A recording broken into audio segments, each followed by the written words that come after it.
Hello everyone, welcome back to my channel. In this video lecture, we will learn about the external CSS. और उसके लिए हम लोग आ जाते हैं अपने ब्लैक बोर्ड के ऊपर में और यहाँ पे है हमारा इरेजर है.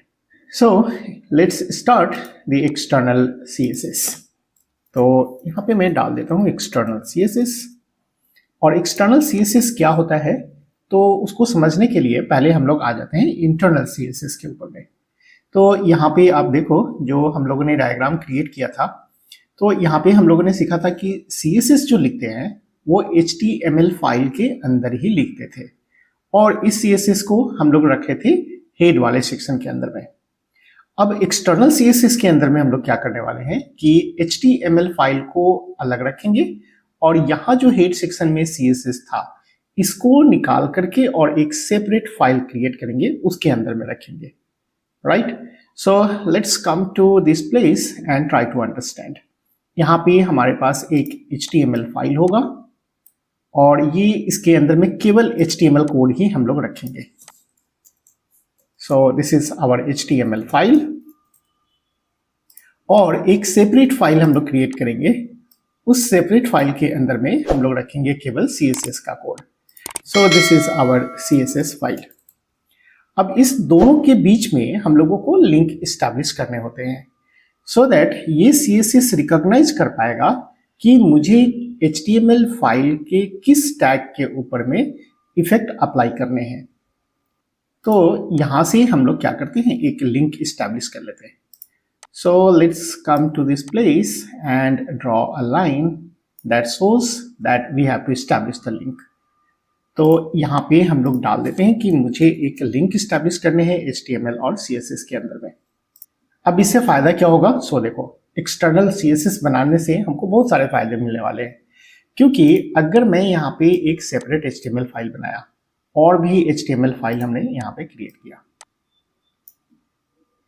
राइट. तो हमारे पास 3 HTML फाइल है और मैं चाहता हूँ कि तीनों फाइल के अंदर में सेम इफेक्ट यहाँ वाला जो लिखे थे ना वही अप्लाई करना है इन तीनों फाइल के अंदर में. तो अगर आपके पास एक्सटर्नल CSS नहीं है तो क्या करोगे कि हर फाइल के अंदर में जाकर के सेम CSS कोड को आप रिपीट करोगे और अगर फ्यूचर में कभी आपको कोई भी इफेक्ट चेंज करना पड़ा कोई डिजाइन चेंज करना पड़ा तो क्या करोगे आप इस फाइल के अंदर में भी चेंज करोगे इस फाइल के अंदर में भी चेंज करोगे और यहाँ पे भी चेंज करोगे. और ऐसा अगर आपके पास 50 नंबर ऑफ पेजेस हैं तो हर पेज के अंदर में जा करके आपको चेंज करना पड़ेगा CSS को and that is a very tedious job. तो इसको हम लोग रिजॉल्व करने के लिए क्या किया कि इस CSS फाइल को एक सेपरेट प्लेस पे रख दिया और जिस फाइल के अंदर में हमको इस CSS की जरूरत पड़ेगी उस फाइल के साथ हम लोग यहाँ पे लिंक इस्टेब्लिश करवा लेंगे कि चलो भाई मुझे इस HTML फाइल के अंदर में भी इसी CSS का इफेक्ट चाहिए और अगर मुझे इस HTML फाइल के अंदर में भी अप्लाई करने हैं तो इस फाइल के अंदर में भी एक लिंक इस्टेब्लिश कर लेंगे.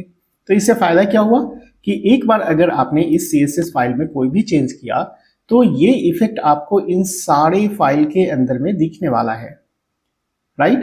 तो इससे हम लोगों का जो प्रोजेक्ट होगा ना वो यूनिफॉर्म दिखेगा कि आपका जो भी इफेक्ट है वो यूनिफॉर्मली अप्लाई हो रहा है सारे पेजेस के ऊपर में और आपका टाइम भी सेव हो गया.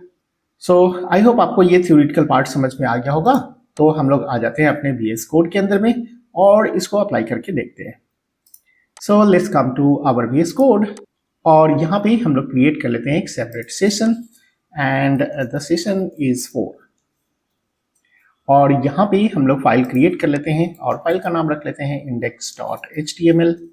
और हमने अभी डिस्कस किया है कि एक CSS फाइल की जरूरत पड़ेगी और जो CSS फाइल बनाएंगे ना उसका एक्सटेंशन नेम आपको देना है .css. तो चलो भाई यहाँ पे हम लोग आ गए और सेशन 4 के अंदर में एक और फाइल क्रिएट कर लेते हैं और यहाँ पे हम लोग फाइल का नाम देते हैं mystyle.css. ऑलराइट. अब ये जो HTML है इसके अंदर में आप एक बॉयलर प्लेट कोड ले आओ. आप लोग तो इजिली यहाँ पे बॉयलर प्लेट कोड ला सकते हो. जस्ट आपको प्रेस करना है exclamation and then inter.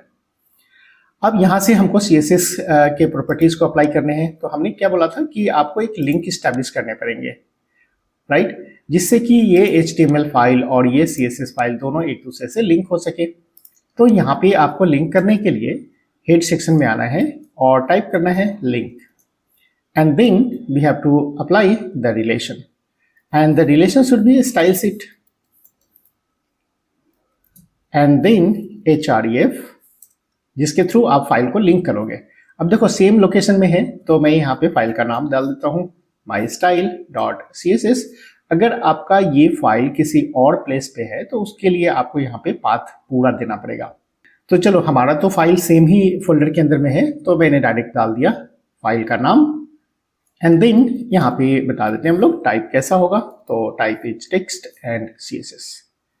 Alright, so let's close it और हमारा सेटअप हो गया लिंक। अब यहाँ से आ जाओ आप बॉडी के अंदर में और यहाँ पे हम लोग डाल देते हैं सपोज h1 एंड यहाँ पे हम लोग डाल देते हैं एक्सटर्नल css और इसको रन कर लेते हैं। यहाँ पे है हमारे पास live server and we have got the external css। अब देखो इसको थोड़ा मैं अरेंज करता हूँ और साइड बाय साइड रख लेते हैं। यहाँ से हम लोगों को मिल जाएगा सेशन 4, इसको क्लोज कर लेते हैं, सेशन 3, सेशन 2 और सेशन 1, इसकी जरूरत नहीं है। यहाँ पे हमारे पास है mystyle.css और यहाँ पे देखो सेलेक्टर जो भी हम लोगों ने पढ़ा था बिल्कुल सारे सेलेक्टर्स यहाँ पे काम करेंगे क्योंकि हमारा लिंक स्टैब्लिश हो चुका है HTML के अंदर में। तो यहाँ पे अगर हमारे पास h1 टैग है और हम चाहते हैं कि इस h1 टैग के ऊपर में कोई स्टाइल अप्लाई करने हैं तो आप डायरेक्टली CSS फाइल के अंदर में आ जाओ और टैग सेलेक्टर अभी यूज कर लेते हैं h1 और यहाँ पे हम लोग चेंज कर लेते हैं कलर रेड और देखो सेव करते ही हमारा यहाँ पे अप्लाई हो गया कलर रेड। अब अगर हम लोग बात कर रहे थे कि मल्टीपल फाइल्स अगर हमारे पास हैं और सभी का हेडिंग जो होगा ना h1 वो रेड कलर होना चाहिए, तो चलो यहाँ पे हम लोग एक और फाइल क्रिएट करते हैं सेशन 4 के अंदर में और इसका नाम रख लेते हैं हम लोग about.html और यहाँ पे भी हम लोग ले आते हैं बॉयलर प्लेट कोड और यहाँ से हम लोग कर लेते हैं h1 और इसको थोड़ा सा क्लोज कर लेते हैं और ये डाल देते हैं हम लोग अबाउट पेज, राइट। अब देखो इस पेज के अंदर में भी चाहते हो कि यही इफेक्ट हमको आना चाहिए जो हमने अप्लाई किया है mystyle.css के अंदर। तो आप यहाँ पे जो ब्लैक बोर्ड पे पढ़ा था कि अगर आपने यहाँ पे अबाउट पेज बनाया है, देखो यहाँ पे है हमारा कौन सा फाइल अबाउट वाला, तो about.html और इसके अंदर में भी यही CSS हम अप्लाई करना चाहते हैं तो इसके अंदर में भी एक लिंक एस्टेब्लिश करना पड़ेगा। तो यहाँ से हम लोग आएंगे और यहाँ पे है about.html और सेम कोड यहाँ पे लिख देंगे हम लोग कि लिंक एस्टेब्लिश करने हैं। आप href पहले कोई भी आप प्रॉपर्टीज यूज कर सकते हो, href दे दो या रिलेशन दे दो, इससे कोई फर्क पड़ता नहीं है। तो यहाँ पे मैं अप्लाई कर देता हूँ mystyle.css and then relation should be style sheet and the type is text and css, so the type will be text/css and then close it। अब अगर हम लोग चाहते हैं कि अबाउट पेज वाले को ओपन करके देख लो तो देखो मेरे पास तो ऑप्शन है, यहाँ पे हम लोग आ जाते हैं और इसको कर देते हैं इंडेक्स की जगह पे अबाउट। तो देखो यहाँ पे जो हमारे पास about.html ओपन हुआ उसका जो हेडिंग है वो भी हमारा रेड कलर का है। ऑल राइट, और इसको एक और टैब के अंदर में हम लोग ओपन करते हैं जहाँ पे हम लोग रखेंगे इंडेक्स वाले को। So here is our index.html so that मैं आपको दोनों दिखला पाऊँ। ये तो पहले वाला है, इसको क्लोज कर लेते हैं और यहाँ पे आ जाते हैं h1 में और कुछ और स्टाइल अप्लाई करके आपको दिखलाता हूँ कि यहाँ पे अगर मैंने डाल दिया border and the border is 1 pixel solid and blue और इसको सेव करते हैं। तो देखो यहाँ पे हमारे पास जो अबाउट पेज है उसके अंदर में भी अप्लाई हो गया और यहाँ पे हमारे पास इंडेक्स पेज है यहाँ पे भी अप्लाई हो गया। Very good. So this is the advantage of external CSS और बाकी जो भी प्रॉपर्टीज आपने CSS का पढ़ा था वो सारे प्रॉपर्टीज आप यहाँ पे अप्लाई कर सकते हो, no problem. So that's all for this video, we will see you in the next video, till then bye bye.